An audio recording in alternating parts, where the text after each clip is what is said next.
Hi YouTube, it's Sunday, January 10th, 2010, and I am reporting in 10 days after my surgery. And wanted to give you a couple updates, just how I'm feeling, and also just talk about, let me start that over again. Two parts. One, talk about my feelings and experiences from the surgery itself, the first week, and then also kind of talk about how I'm thinking about moving forward and my own kind of game plan with everything so far.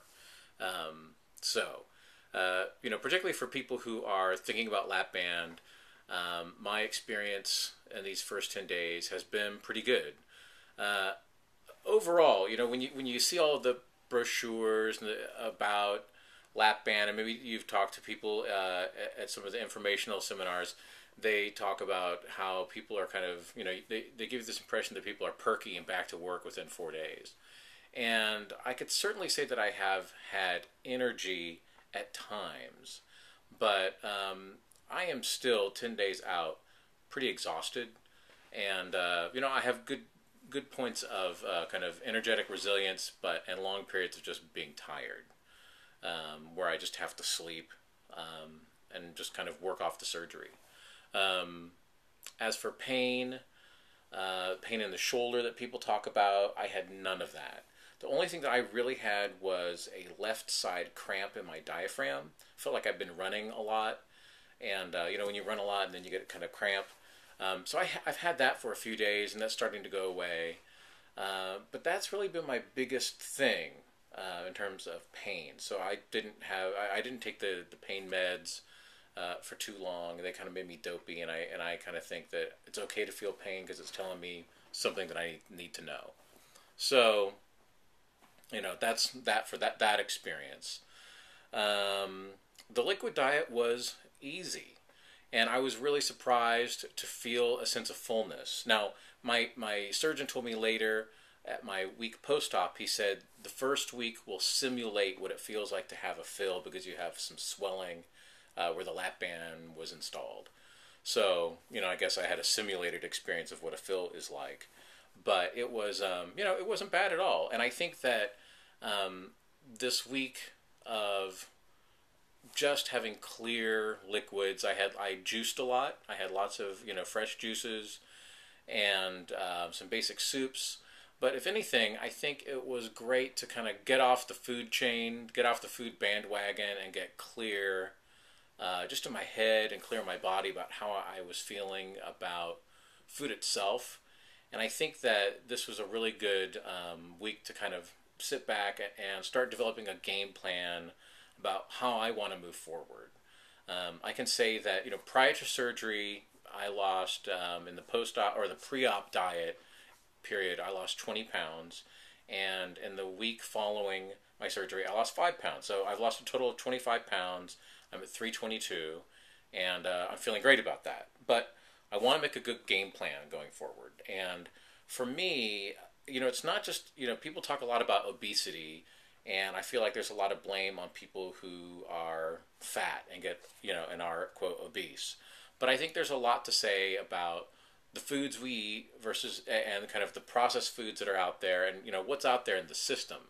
And so I can say that, prior to my surgery, I got a juicer for about 2 months. I started developing a strong regimen of juicing, lots of greens, not kind of sweet fruit juices. And I've been thinking a lot about how I want to move forward with the lap band, but also eat healthful kind of whole foods that are organic and not all this processed crap. Because I really think that that's a big part of what makes people obese. And I know that my surgeon spent a lot of time talking about these issues. And so if anyone hasn't seen it yet, I really recommend seeing the movie Food Inc.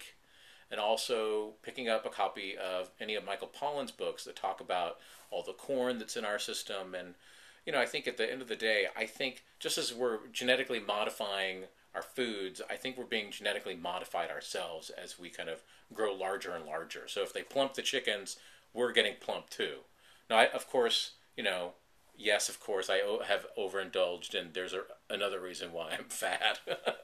But I do think that it's a really important piece to look at what are we putting on our bodies, and is it clean? Is it, whole, good foods, or is it processed crap? And sometimes processed crap comes in packaging that looks like it's healthy. So that's my spiel on that. And I hope to talk more about that as I move forward and learn to eat foods that are more raw or healthful, because I know that there's a struggle where they say no fibrous foods, and I keep thinking, well, what do we do about vegetables? And so obviously that's one reason why I'm juicing. Another thing that I'm doing this week in developing my game plan to move forward, and really, I'm taking all of January to look at it as a month of healing. I think it's really important to do so. I think I told everyone in my first video, but I'll just say it again. I wrecked my knee right before surgery, and so I'm also having to go through physical therapy to rehab my knee. So I'm kind of being forced to rehab my knee as I start to exercise and move around, and really think about healing. So I think it's important just to have that foundation there and what I want to do, because I really want to be successful and I want to exercise a lot. I actually have been a pretty avid exerciser. I have done a lot of martial arts, and so hopefully when I hit February, my knee will be strong enough that I can start doing all of that stuff. But one thing I'm doing in my game plan is I am replacing all the bowls in our house with these kind of Japanese style bowls,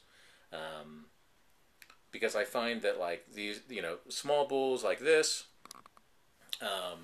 smaller plates instead of kind of bigger dining plates. I think when it comes to how we've been brainwashed and don't see proportion sizes, and I know I'm totally guilty of that, it's going to be helpful for me to have plates and bowls that represent good proportion, but also when I fill them up, it doesn't make me feel, it makes me feel good about it, versus if you kind of eat the proportions that we're supposed to eat and lose weight, and you put it in what they're making these days with these big bowls or big plates, then it really looks lame and you feel kind of left out, and then maybe you dream of cheeseburgers or something. I don't know.